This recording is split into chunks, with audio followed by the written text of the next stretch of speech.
नमस्कार दोस्तों, स्वागत करता हूं मैं आप सभी का मेरे YouTube चैनल तरुण सर पर। सो गाइज, आज इस वीडियो में हम लोग C++ में यूज़र डिफाइंड फंक्शंस को सेकंड टाइप से बनाना सीखेंगे, जो कि बेसिकली है हमारा with arguments and without return value. तो गाइज आइए स्टार्ट करते हैं, और साथ ही इस वीडियो में हम ये भी देखेंगे कि आर्ग्यूमेंट के क्या क्या टाइप्स होते हैं। सो गाइज, जो टॉपिक है हमारा that is function with argument without return value. In this type of function we perform calculation output in the function definition और बॉडी। यानी फंक्शन की परिभाषा में हम क्या करेंगे, इस तरह से जब हम बनाएंगे तो उसमें केवल इंक्लूड करेंगे एक तो कैलकुलेशंस को, और दूसरा हम इंक्लूड करेंगे आउटपुट यानी प्रिंट के काम को। लेकिन इनपुट वाला काम जो है वो हम यहाँ फंक्शन के डेफिनेशन में नहीं करते हैं। तो फिर वो वैल्यू आती कहाँ से, वो हम देखते हैं। The values on which function operates are provided as the parameter और आर्ग्यूमेंट। जिन वैल्यूज पर हमें कैलकुलेशन करनी है, प्रिंटिंग करनी है, वो वैल्यूज बेसिकली फंक्शन को एज ए आर्ग्यूमेंट या पैरामीटर भेजी जाती हैं। अब देखिए, हमने प्रीवियस वीडियो में देखा था कि कोई भी यूजर डिफाइंड फंक्शन जब हम बनाते हैं तो एक तो होती है उसकी डिक्लेरेशन, एक होती है डेफिनेशन, एंड डेफिनेशन को एक्टिव करने के लिए होती है कॉल। तो डिक्लेरेशन का जो सिंटैक्स है, ध्यान रखिएगा यहाँ पे भी कुछ भी रिटर्न नहीं कर रहा है फंक्शन, तो डिक्लेरेशन स्टार्ट होगी वाइड से, देन फंक्शन का नेम, उसके बाद पैरेंथेसिस में कॉमा से सेपरेट करके हम जो आर्ग्यूमेंट है उनका डेटा टाइप लिखते हैं। जैसे अगर दो आर्ग्यूमेंट है, दोनों इंटीजर हैं, तो यहाँ पे हम लिखेंगे डेटा टाइप ऑफ आर्ग्यूमेंट्स की जगह इंट कॉमा इंट। इसके बाद आती है हमारे पास डेफिनेशन। तो डेफिनेशन जो है बेसिकली उसमें सबसे पहले वाइड आएगा, उसके बाद में फंक्शन का नेम, देन पैरेंथेसिस में आर्ग्यूमेंट्स को हम उनके डेटा टाइप के साथ बेसिकली डिक्लेयर करेंगे। देन जो हमारा फंक्शन का कोड है वो कोड आ जाएगा। फाइनली जब हम फंक्शन को कॉल करेंगे तो फंक्शन का नेम लिखेंगे एंड वो आर्ग्यूमेंट्स भेजेंगे जिन पे फंक्शन अपने काम को परफॉर्म करेगा। जब यहाँ पे फंक्शन कॉल होगा उस टाइम पर आर्ग्यूमेंट्स जो हैं वो सेंड कर दिए जाएंगे फंक्शन के डेफिनेशन पर। जैसे हमें बेसिकली एक प्रोग्राम बनाना है, write a program to create a function which takes two numbers as arguments and prints their sum. आइए कोड करते हैं इसके लिए हम लोग। सो एक न्यू फाइल मैंने बना दी यहाँ पे, hash include IO stream using name space std। Main function हमने बना लिया। अब देखिए, सम का फंक्शन बनाना है, सेकंड टाइप से बनाना है, दो आर्ग्यूमेंट लेगा, ये सब चीजें हमें बताई हुई है। तो हमने डिक्लेयर किया void sum int comma int। तो ये डिक्लेरेशन क्या बता रही है कि फंक्शन कुछ भी रिटर्न नहीं कर रहा, फंक्शन का नेम सम है, दो आर्ग्यूमेंट ले रहा है, और दोनों आर्ग्यूमेंट किस प्रकार के हैं, इंटीजर हैं। नाउ इसको हमने डिफाइन किया void sum int a comma int b। एक इंटीजर c बनाया, c में हमने डाल दिया a प्लस बी। नाउ हमने प्रिंट करवा दिया the sum of two values is and c की वैल्यू को। नाउ देखिए, हमने मेन में क्या करा,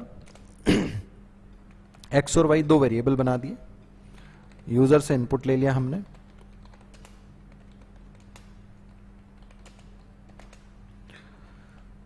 x में वैल्यू इनपुट ले ली, देन सिमिलरली इसको हमने कॉपी पेस्ट किया एंड y में भी वैल्यू इनपुट ले ली।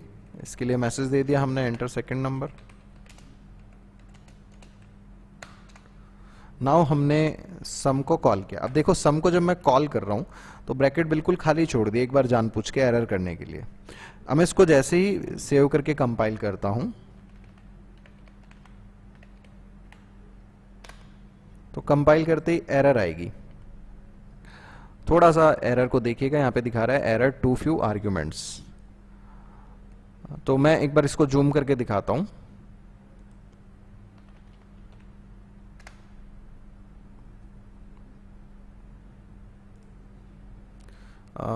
ये देखिएगा, ये नीचे एरर आ रही है, ये देखिए error too few arguments to function void sum int comma int.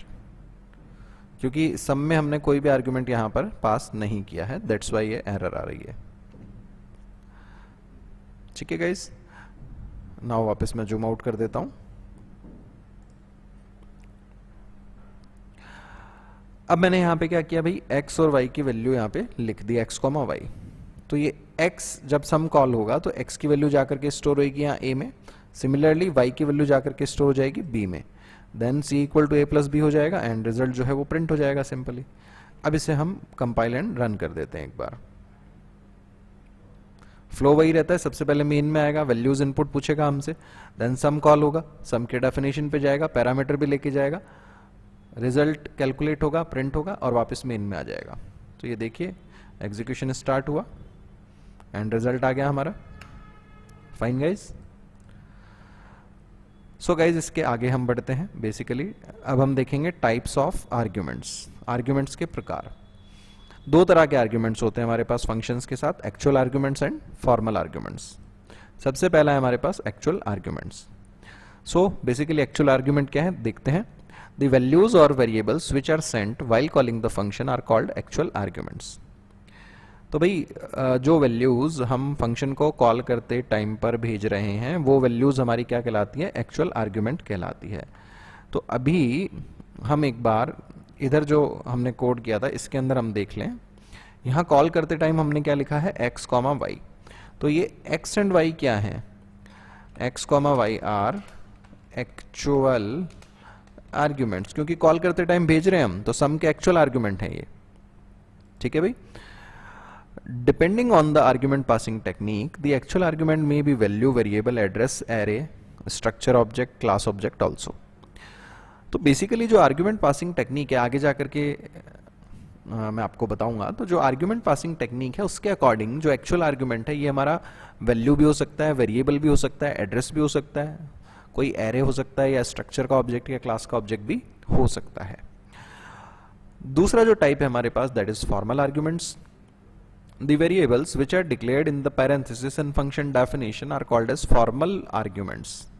तो इस कोड को अगर हम देखें तो यहाँ पे देखिए सम की डेफिनेशन में पैरेंथेसिस के अंदर हमने ए और बी डिक्लेयर किए हैं। तो ए और बी हमारे क्या है, फॉर्मल आर्ग्यूमेंट है।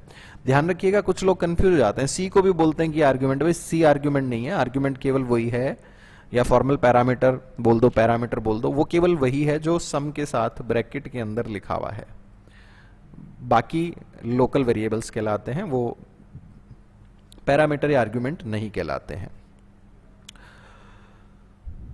ठीक है, तो ए और बी यहाँ पे फॉर्मल आर्ग्यूमेंट हो गए, सी फॉर्मल आर्ग्यूमेंट नहीं है, ध्यान रखना। और जो एक्चुअल आर्ग्यूमेंट थे वो हमारे एक्स और वाई थे। Depending on the argument passing technique the formal argument may be variable, pointer, reference, array, structure object और class object also.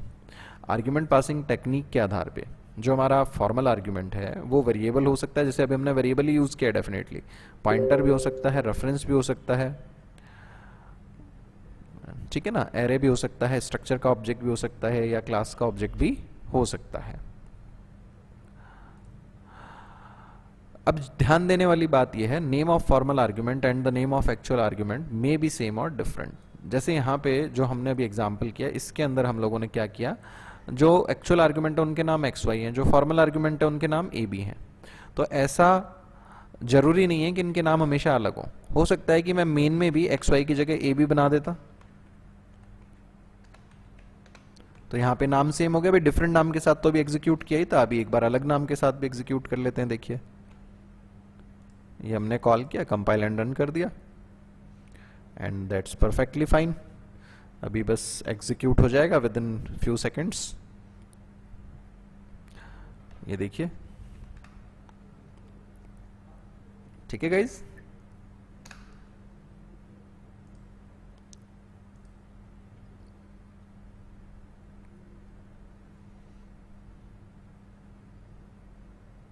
So guys एक चीज और मैं आपको बताना चाहूंगा, if a function is created without return type then it can not be called from the RHS of assignment operator और in the expression.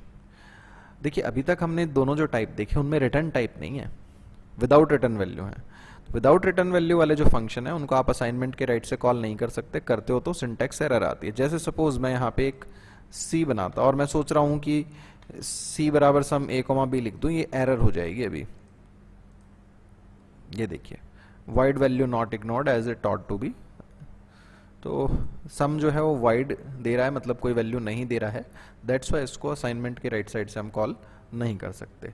आगे के वीडियोस में दिखाऊंगा मैं आपको कि अगर आप रिटर्न वैल्यू के साथ बना रहे हैं फंक्शन को तो उसको असाइनमेंट के राइट से कॉल कर सकते हैं।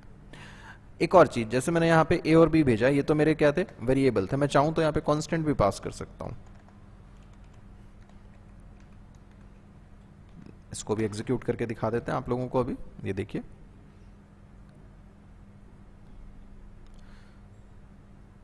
अभी रिजल्ट आ जाएगा। फाइन गाइस, नाउ यहाँ पे x और y नहीं है, अब यहाँ पे 100 और 200 हमारे क्या कहलाएंगे, एक्चुअल आर्गुमेंट कहलाएंगे, और 100 और 200 जाकर के स्टोर हुए हैं किसमें, a और b में। तो बच्चों ये था हमारे पास सेकेंड टाइप फंक्शन क्रिएट करने का, जिसे हम कहते हैं function with argument without return value. और साथ में हमने देखा कि जो आर्ग्यूमेंट्स हैं उनके कितने प्रकार हो सकते हैं, तो वो एक्चुअल और फॉर्मल दो कैटेगरी में डिवाइड किए जाते हैं। गाइज होप सो आपको वीडियो अच्छा लगा होगा, कॉन्सेप्ट समझ आया होगा। अगर आपको अच्छा लगा तो मैं आपसे रिक्वेस्ट करूंगा इस वीडियो को, मेरे चैनल को अपने फ्रेंड्स, अपने जूनियर्स के साथ शेयर करें ताकि वो लोग भी प्रोग्रामिंग सीख सकें। गाइज अगर कोई भी डाउट आपको रहता है तो आप इस वीडियो पर कमेंट करें, मैं आपके डाउट को दूर करने की पूरी कोशिश करूंगा। Thanks for watching this video guys, thanks a lot, have a nice day, have fun, enjoy.